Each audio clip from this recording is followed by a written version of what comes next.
Hi, I'm Jason, and this is my presentation on the 2009 H1N1 pandemic. In the spring of 2009, influenza A, also known as the H1N1 virus, surfaced in our lives. It was first recognized in the United States and spread rapidly across the country and around the world. This new H1N1 virus was made up of a combination of peculiar influenza genes that was never recognized in animals or humans. This was later identified as influenza A, also known as H1N1.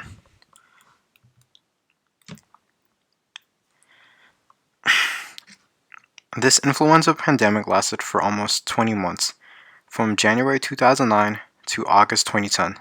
This was the second pandemic involving the H1N1 influenza virus, the first one being the Spanish flu that happened in 1918 to 1920. This was a new type of H1N1, a combination of previous viruses containing bird, swine, and human viruses. This is what led to its other term, swine flu. On April 10, 2010, CDC estimated 60.8 million cases, over 270,000 hospitalizations, and 12,469 deaths, all in the US due to the virus. Furthermore, CDC also estimated over 150 million people worldwide died during the first year the virus was introduced.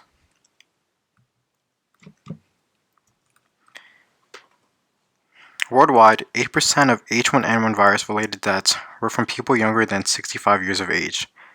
This mainly affected children and young, middle-aged adults. Compared to other pandemics, this pandemic was less severe from the previous ones that came before. During the 1968 H3N2 pandemic, the influenza mortality range was 0.03% of the world's population, while the 2009 H1N1 mortality range was 0.001% to 0.007% of the world's population.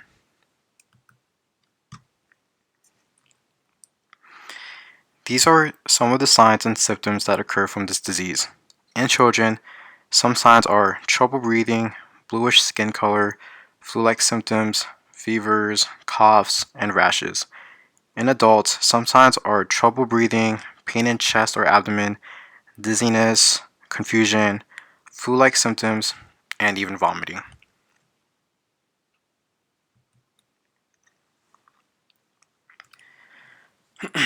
To diagnose H1N1, there were several types of flu tests. The most common one was the rapid influenza diagnostic tests.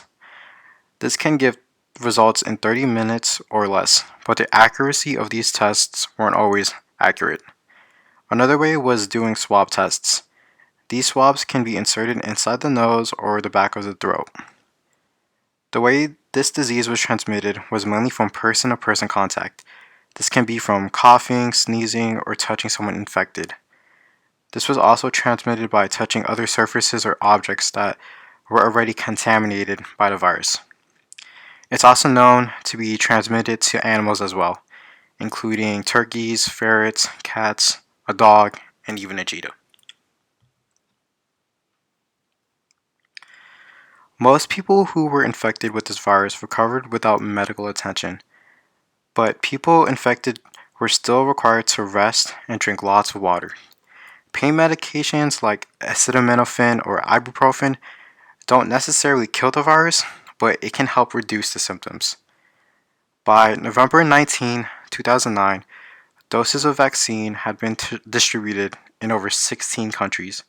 From the vaccine, the US saved 300 lives and prevented millions of illnesses across the country.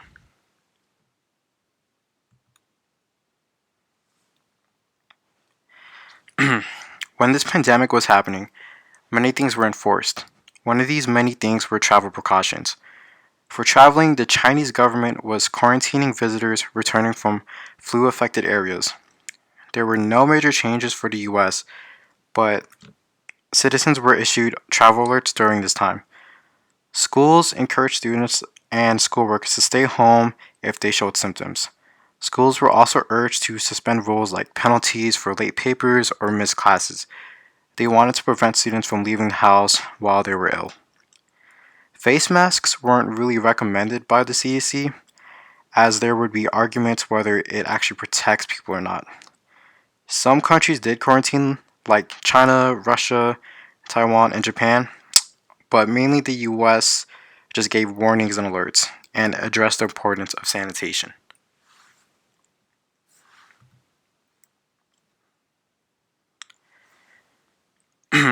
On August 10, 2010, the World Health Organization declared an end to the 2009 H1N1 pandemic. The virus is still alive as it continues to be a seasonal virus.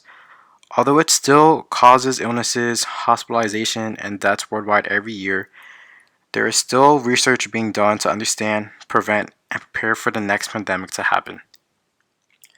And this concludes my presentation. Thank you for watching, and hope you are staying safe and well.